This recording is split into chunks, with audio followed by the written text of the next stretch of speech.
이제 예쁜 노란색 이건을 시작할 거고요. 1건에 비해서 얇죠. 이건 2주에 끝납니다.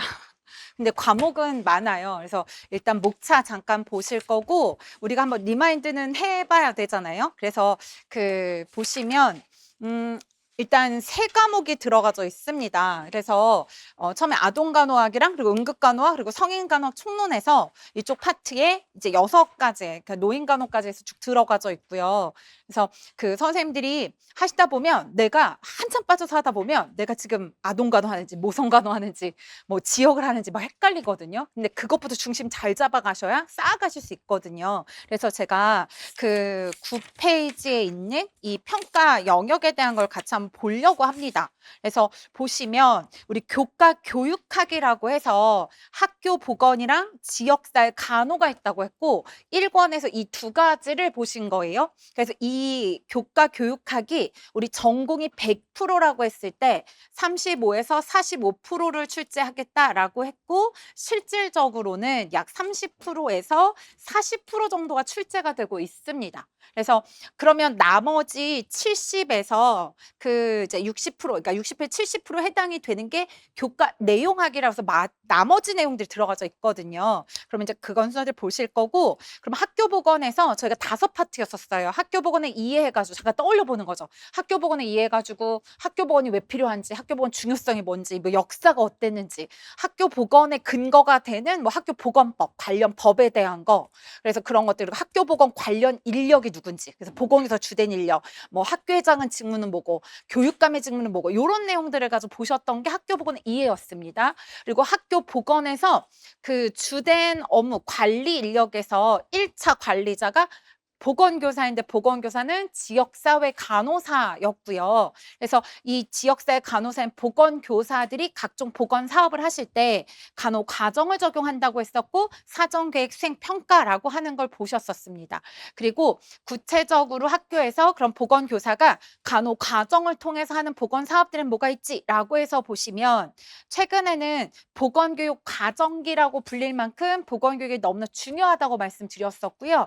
보건교육 과정기였던 이유는 기능론적 건강관 때문에. 그러니까 장애를 가지고 있고 만성질환을 가지고 있더라도 지금 내가 할 수 있는 역관, 이 질병을 가진 상태에서 최상의 기능을 하는 게 건강이라고 보는 기능적 건강관이기 때문에 보건교육이라고 하는 걸 제일 강조한다라고 했었고, 그래서 그에 대한 내용을 쭉 보셨었고요. 그리고 건강평가, 학생과 교직원에 대한 건강평가를 보셨고, 교직원은 그 국민건강보험공단에서 하는 국민건강검진으로 대체를 한다라고 했었습니다. 그래서 저희가 학생 건강검진이라고 하는 5개, 이제 생각나세요? 신체, 키 몸무게가, 신체, 발달 상황, 그리고 우리 오래 달리기 걷기 뭐 유연성에 대한 검사하는 게 신체 능력 검사, 그리고 질병 찾아내려 건강검진기관에 가서 하는 게 건강검진, 그리고 우리가 그 생활습관 이거를 설문지 조사하는 게 건강조사, 그리고 아직 새 구체적인 항목은 정해지지 않은 게 정신건강상태검사라고 해서 그 5가지를 보셨던 게 건강평가였었고, 환경관리라서 교내 환경관리, 교외 환경관리 해가지고 교내 환경 뭐 채도, 습도, 온도, 뭐 소음 뭐 이런 것들 다 보셨었고, 교외 환경이라고 했을 땐 교육환경보호구역에서 절대보호구역, 상대보호구역 이런 내용도 보셨었어요. 그리고 안전사고 예방에서 가장 주되게 좀 특징적으로 보셨던 게 재난이라고 하는 것도 같이 보셨었습니다. 폭력사고 예방관리에서 저희가 성폭력이랑 학교폭력에 대한 거 보신 거죠. 보건사업도 건강평가보고 환경관리, 안전사고, 폭력사고 예방관리, 보건교육이라고 하는 3개 큰 파트로 보셨고요. 그리고 학교에서 이런 보건 사업을 할 때 추구하는 가치이자 목표는 건강 증진이라고 하는 거였어요. 그래서 거기서 배경 및 원칙해서 국내 배경, 국제 배경 해가지고 국제 건강 증진 회의에서 오타 헌장 뭐 이런 것도 보셨었고, 국내로 해서 보면 국민건강 증진법 마련했고, 그리고 국민건강증진 종합계획에서 헬스플랜 2030인데 우리 스킵했죠. 왜냐하면 작년까지 5차였고 올해부터 6차인데 아직 공시가 안 됐어요. 그러니까 그 내용으로 다시 공부하실 거라고 말씀드렸고, 원칙에서 보면 우리가 적용할 수 있는 건강 증진 관련 이론 틀들이 있었어요. 그래서 건강 신념 모형, 뭐 건강 증진 모형, 그리고 뭐 그러니까 그 행위 변화를 설명하는 저기 뭐죠? 계획된 행위론이랑 합리적 행위론, 그쵸? 그리고 프리시드, 프로시드에 대한 거 있었고, 그리고 범위론적 모형, 뭐 이런 것들을 여기서 보셨던 거예요. 그리고 실질적으로 학교에서 하는 건강증진 사업들의 종류들 해서 아직 출제된 적 없지만 인터넷 중독에 대한 것까지 해서 보셨었습니다. 그리고 이제 그 마지막으로 보셨던 거는 직접적인 보건 사업과는 별개로 이제 그 실제 그 간호활동에 해당되는 보건실 운영에 대한 거. 그래서 시설 설비에 대한 건 어떻게 해야 되는지, 약품 관리, 예산 관리, 뭐 기록에 대한 거, 뭐 이런 것들 보셨던 거죠. 그래서 학교 보건 이렇게 5파트였고, 그냥 고개를 들고 학교 보건의 이해, 학교 간호 과정, 보건 사업이 보건 교육, 건강 평가, 환경 관리, 안전과 폭력사고 예방 관리라고 하는 거. 학교 건강 증진, 보건실 운영. 요 정도는 떠올리실 수 있어야 되고, 이제 책을 넘기면서 아, 이게 기존에 예전에 출제가 됐던 거지라고 하는 걸 자꾸 익히셔야지 뭐가 중요한지 이걸 좀 변별할 수 있어요. 기출 문제가 자꾸 범위가 줄어든다고 말씀을 하시는데, 전에 제가 한 5, 6년 이렇게 분석해 가지고 설명회 때 말씀을 드렸는데요. 얘가 기출이 90%까지 갔다가 60%까지 떨어지고 55% 갔다가 다시 또 올라가고 이렇게 추이로 왔다 갔다 합니다. 근데 기출은 뭐 비중이 줄었다고 해서 앞으로 계속 줄 거다라고 얘기할 수 없고요. 그리고 출제원 들어가셨던 교수님들께 제가 냉정하게 여쭤봐도 제일 먼저 뭐를 보시냐, 뭐를 기준으로 보시냐라고 하면 무조건 100% 기출 문제야. 다른 거 없어요. 기출 문제 보고 전공서를 보시지 절대로 그 기준이 없이 전공서를 보고 문제 내지 않습니다. 그래서 기출은 항상 중요하고요. 근데 기출이 중요한 건 기출 됐으니까 그거 답을 외워가 아니라 뭐를 중요하게 보고 왜 내는지 자꾸 생각해 보셔야 돼요. 그러면 출제위원들이 뭐를 중요하게 보고 있는지, 우리한테 또 물을 가능성이 있는 게 무엇인지, 그거를 먼저 한 다음에 넓혀가는 걸 하셔야 되는 거예요. 그렇지 않으면 우리 간호학의 범주가 너무 넓어가지고 그렇게 보실 수 없습니다. 그리고 이제 저희 올해 시험 보시고 끝나신 선생님들이 지금 면접 보고 끝나서 지금 결과 기다리고 계시거든요. 근데 제가 컷보다 9점 이상이신 선생님들 몇 분한테 여쭤봤어요. 그러니까 9점 높으신 분, 12점, 16점 높으신 분한테 여쭤봤고요. 기출이 어떤 거 같냐라고 했을 때 결국 시험 막 봤을 때는 이거 너무 당황스럽다였지만 결국엔 기출 기반으로 공부한 게 정답이었다. 다시 해도 기출인 게 맞다라고 얘기를 하시거든요. 그래서 고득점인 분들도 얘기를 하고요. 그리고 출제위원이었던 교수님들께도 여쭤봤고, 그러니까 기출은 그 관점을 놓치면 안 되세요. 수험생의 마인드로 보면 다 나올 것 같거든요. 그건 굉장히 좋지 않은 방향이에요. 그 방향성 가지고 다 보시겠다는 말도 안 되는 거고요. 그러면 수험생활 너무 길어질 수 있습니다. 그래서 항상 보시면서 범주, 이건 평가 영역, 그러니까 우리 공청회에서 이렇게 내겠다고 한 거잖아요. 이틀 정도 머릿속에 넣고 있고 뭐가 기출되고 아니고라고 하는 보면서 이게 왜 기출되는지, 어떤 방향에서 물었는지, 그런 의미에서 기출 문제를 자꾸 보셔야 돼요. 기출 문제 답을 찾으라는 게 아니라 자꾸 보면서 이게 왜 나왔을까?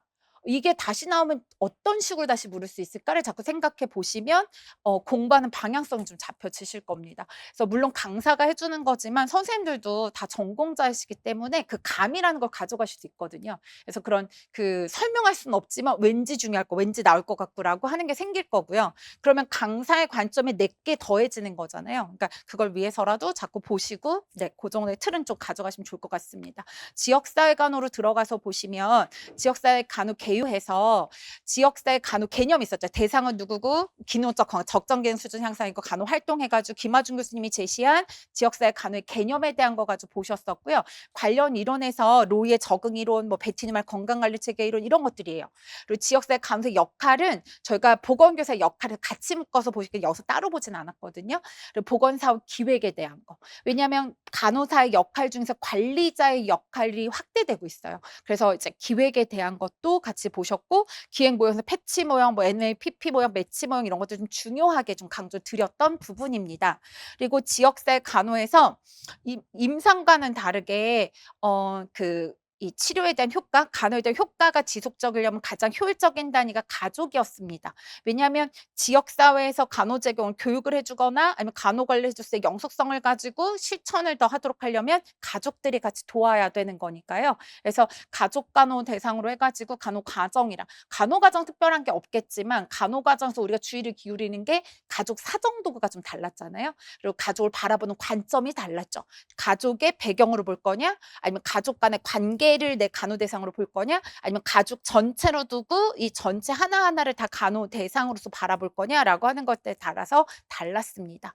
그리고 역학과 질병관리에서 이제 생리적 상태, 이상 상태를 다 디스크립하는 기술 역학을 통해 가지고 급성 질환과 만성 질환이 어떤 자연사를 갖는지 알게 됐어요. 발생되기 전부터 발생돼서 소멸되는 전 과정을 알게 됐잖아요. 그걸 통해 가지고 저희가 자연사를 알게 돼서 이제 급성 질환은 감염골이라고 하는 걸 끊어주면 되고, 그리고 만성 질환이라고 하는 건 집단 스크리닝 통해서 2차 예방에 대한 걸 해주면 된다라고 하는 거였습니다. 그래서 그게 효율적인 건강 관리였고요. 그리고 산업보건에서 1차 보건의료 현장으로 우리가 학교 보건은 우리가 메인을 뺏어 봤었기 때문에 이제 근로자가 대상이 되고 고용주가 그 의무를 가진 사람으로서, 그래서 근로자의 건강 관리하고 환경 관리에 대한 거, 그런 내용을 보셨고, 그리고 건강에 미치는 환경에 대한 거, 대기, 수질, 식품에 대한 것들 가지고, 그래서 이게 이제 어떻게 영향을 미치는지, 그래서 어떻게 관리할 수 있는지에 대한 내용들까지 해서 보셨습니다.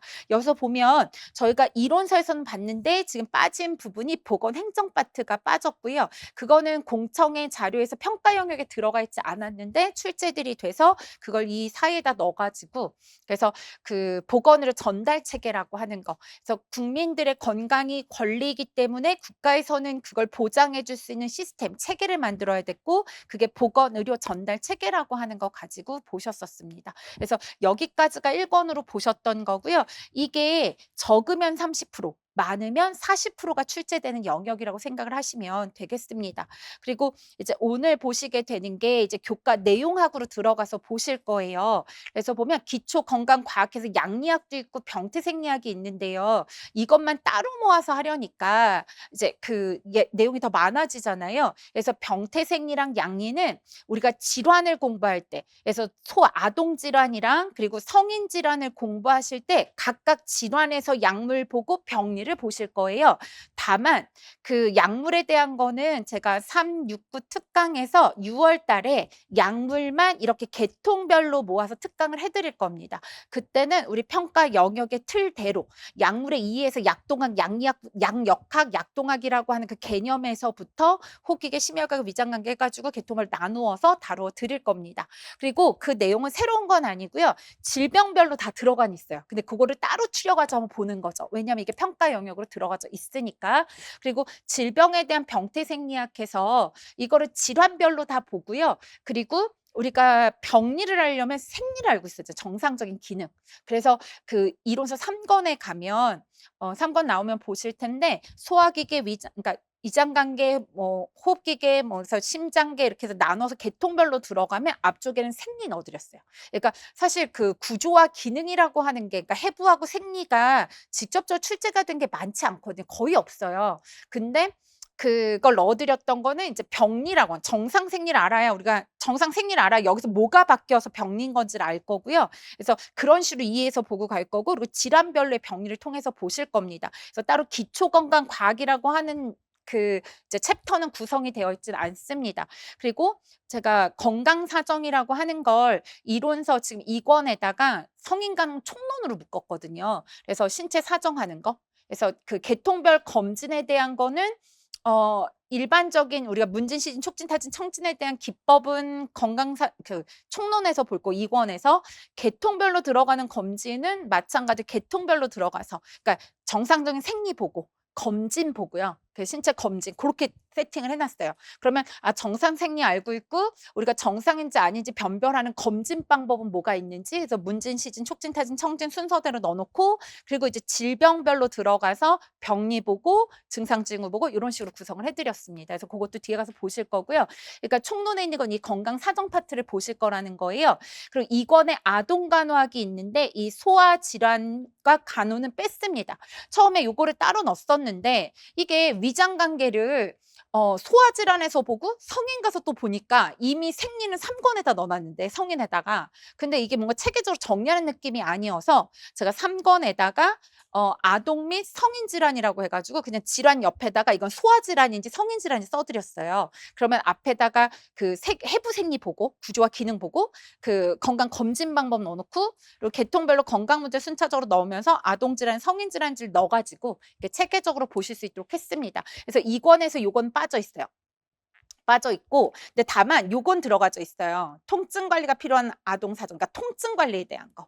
그래서 통증 관리는, 그래서 우리가 통증 이론에 대한 것도 있고요. 그리고 통증, 그러니까 진통제 약물도 있고 마약성 진통제도, 비마약성 진통제도 있고 해서 고거는 따로 보실 거고, 나머지 질환들은 이제 3 권에서 질병별로 보실 겁니다. 그래서 안전과 사고 관리도 있는데, 안전과 사고 관리는 카페에다가 질문도 하셨더라고요. 이게 챕터가 없다. 내용이 하나도 없더라라고 했는데, 이건 학교 보건에, 우리 학교 보건 사업에서 안전에 대한 거 있잖아요. 그럼 중복이 되어져요. 그래서 그냥 그쪽에서 다뤘기 때문에 그냥 요렇게 평가 영역으로 이렇게 그러니까 넣고 있더라라고 하는 정도만 짧게 언급을 드리고 갈 겁니다. 그리고 아동 학대까지 해서 이제 이 권에서 보실 거고요. 그리고 이제 성인 간호 총론에 들어가 수분과 전해질. 수분과 전해질이랑 산염기도 들어가져 있고요. 면역과 알레 종양, 재활 간호까지. 그래서 성인 간호 총론에 이제 노인 간호까지가 이제 네, 총론으로 묶여져 있습니다. 그래서 보면 크게는 아동 간호, 그리고 그 이제 응급 간호. 응급 간호도 밑에 보시면 이렇게 5 파트로 나누고 있거든요. 그래서 저는 공청회 자료를 기준으로 해서 목차를 짰어요. 왜냐하면 그 법에 있는 내용을 가지고 교수님들이랑 현직 보건교사 선생님들이 같이 모이셔 가지고 "우린 이렇게 내겠습니다."라고 그 세부적인 목차를 구성한 거기 때문에 요거대로 구성을 해서 이론서를 해 드렸고, 지금 여기에 굵은 선이 쳐져 있는 게 2 권에 들어가는 내용입니다. 그래서 보면은 이제 성인병 간호와 관리하고 소아질환 간호와 관리 파트가 이제 3 권에 해당되고요. 그다음에 4 권에 해당되는 게 정신간호, 모성간호 이런 식으로 구성이 될 겁니다. 그래서 그 2 권은 목차는 되게 많구나. 아동 간호학이 일단은 소아질환까지 4 파트는 들어가긴 해요. 통증 관리 하나가 들어가져 있으니까. 그래서 아동 성장 발달, 안전과 사고 관리, 그리고 소아질환의 간호 통증 관리만. 그리고 이제 아동 학대 이게 들어가져 있을 거고, 응급 파트 들어가서 그다음에 인제 나오는 게 응급 파트고, 기본 원리 해 가지고요. 그래서 환자 분류하는 거, 그리고 심폐소생술, 그리고 기도 폐색, 그리고 샥에 대한 거, 내과적 응급처치, 외과적 응급처치까지. 그다음에 총론해서 총론 파트 들어가면 신체 그 사정에 대한 이제 기법들 하고요. 그리고 수분 전해질, 면역과 알레르기, 종양간호, 재활간호, 노인간호까지가 이제 들어가져 있습니다. 그래서 구성이 어떻게 되는지 한 번 더 리마인드 해 보시고, 그래서 나중에 어디 내용인지는 빠르게 목차만 보더라도 찾아내실 수 있을 정도가 되셔야 한다라는 거예요.